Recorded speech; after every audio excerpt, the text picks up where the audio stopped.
माननीय सभापति महोदय, मुझसे पूर्व भी वक्ताओं ने अपनी अपनी बात रखी है और बिल्कुल उनके पॉइंट्स बहुत अच्छे हैं, समझने के लिए भी बहुत बढ़िया हैं। लेकिन मैं सबसे पहले इस चर्चा को शुरुआत इस बिल के ऑब्जेक्टिव से करना चाहूँगी।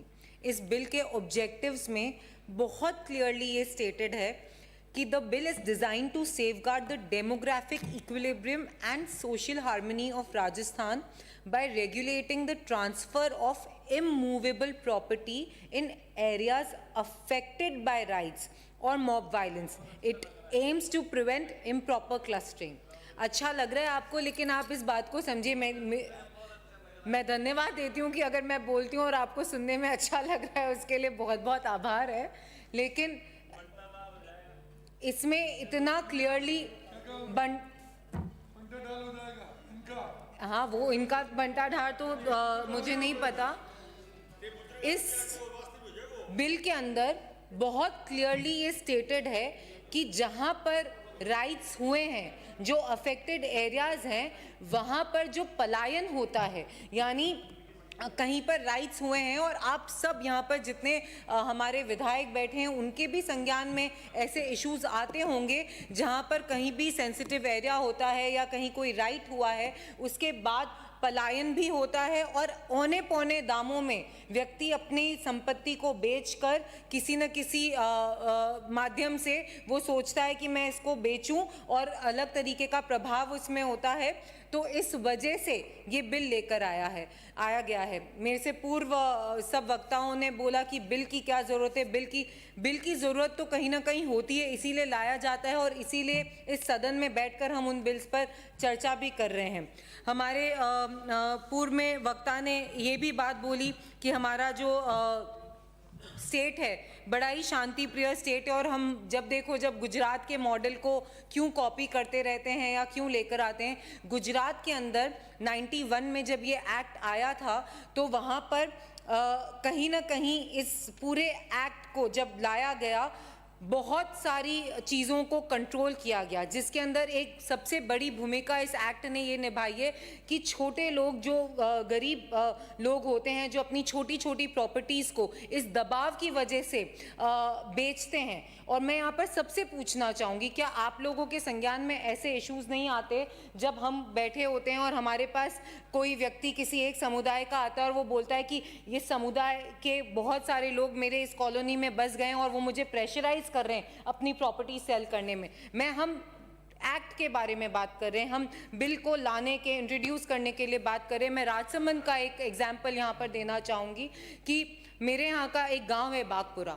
उस बागपुरा गांव में एक समुदाय के लोग 10 परिवारों के साथ वो गांव शुरू हुआ और धीरे धीरे बढ़ते बढ़ते आज वहाँ पे 200 परिवार रहते हैं। और इस बात का प्रेशराइजेशन होता है कि अपनी प्रॉपर्टी हम बेचें इस एक समुदाय को और उसके बाद कहीं ना कहीं और मूव करें। तो मैं आपसे ये जानना चाहती हूँ कि अगर सरकार उन प्रॉपर्टीज़ को सेफगार्ड कर रही है, अगर कलेक्टर का इंटरवेंशन उसके अंदर ला रहे हैं और उस इंटरवेंशन से अगर उनको डीएलसी रेट पर भी अपनी प्रॉपर्टी बेचने का अवसर मिल रहा है, तो उसमें क्या प्रॉब्लम है? क्या हमें इस बात से प्रॉब्लम है कि उनको उनके सही प्राइसेस नहीं मिलने चाहिए? क्या हम इस बात से एतबार रखते हैं कि कोई बात नहीं, उनके साथ गलत हो रहा है तो होए, हमारे साथ कहीं गलत नहीं होना चाहिए? मैं सदन में खड़े रहकर वो वाकया आप सबको याद दिलाना चाहती हूँ जब करौली में दंगे हुए थे और हमारे पूर्व मुख्यमंत्री ने कहा था कि जय श्री राम के नारे भड़काऊ नारे हैं। किस तरीके से भड़काऊ नारे थे, लेकिन जब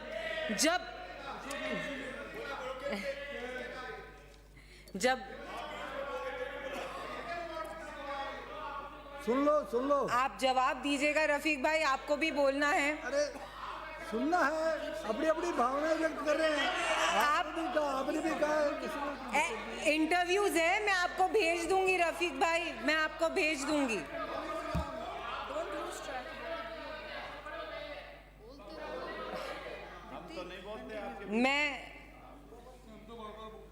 मैं अपना पॉइंट ये रखना चाहती हूँ यहाँ पे कि दंगे कहीं पे भी होते हैं वो अच्छी बात नहीं है, और जब दंगे होते हैं और उस दंगों की वजह से जो पलायन होता है, ये एक्ट, ये बिल सिर्फ उन प्रॉपर्टीज को सेफगार्ड करने के लिए आया है, ना कि किसी भी एक समुदाय के लिए आया है या किसी भी एक समुदाय को प्रोटेक्ट करने के लिए आया है। ये सिर्फ उन लोगों को प्रोटेक्ट कर रहा है जिनको अपनी प्रॉपर्टीज बेचकर जाना पड़ता है इन सेंसिटिव एरियाज। उसके बाद डिस्टर्ब्ड एरियाज की इसके अंदर बात करी गई।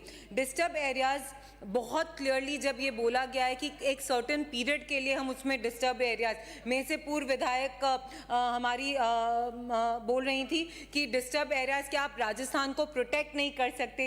ये राजस्थान को प्रोटेक्शन के लिए नहीं, ये उन प्रॉपर्टीज की प्रोटेक्शन के लिए है जो आफ्टर ऐसे इंसिडेंट्स के बाद उन प्रॉपर्टीज के राइट्स बिल्कुल नहीं होने चाहिए। इंसिडेंट्स तो नहीं होने चाहिए। और इस बात के लिए आप ये देखिए, इन 2 सालों में नहीं हुए हैं ये इस राज्य में नहीं हुए हैं। आपके राज्य में जो हुए उस पर आपस में नहीं,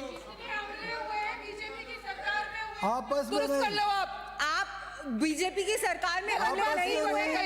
इन 2 वर्षों में कोई हमले नहीं हुए। पिछले 5 सालों में उदयपुर में जो हुआ, जोधपुर में जो हुआ, करौली में जो हुआ, पहलगाम कब हुआ? वो कांग्रेस की गवर्नमेंट थी तब। करौली में जो हुआ वो कांग्रेस की गवर्नमेंट में हुआ। उदयपुर में जो कन्हैयालाल की हत्याकांड हुआ वो कांग्रेस की गवर्नमेंट में हुआ। जोधपुर में जो दंगा हुआ वो कांग्रेस की गवर्नमेंट में। आप भारतीय जनता पार्टी में कभी कोई दंगा नहीं होता। हम कभी प्रमोट नहीं करते कि कोई दंगा हो। आपकी सरकार में हुआ। आप खड़े होकर बोल रहे हैं कि ले आओ पेपर और पता पड़ जाएगा कितने आंकड़े। मंत्री जी, पूरे भारत में कितने हत्यारों को पकड़ा गया। देन कांग्रेस की है आपकी। विदिन 24 आवर्स पकड़ा गया। 24 आवर्स के अंदर अपने अंदर झांक के देखो। अरे 55 साल में जितने दंगे हुए हैं कांग्रेस के राज में हुए। मंत्री महोदय, करने वाले कौन थे? माननीय सभापति महोदय,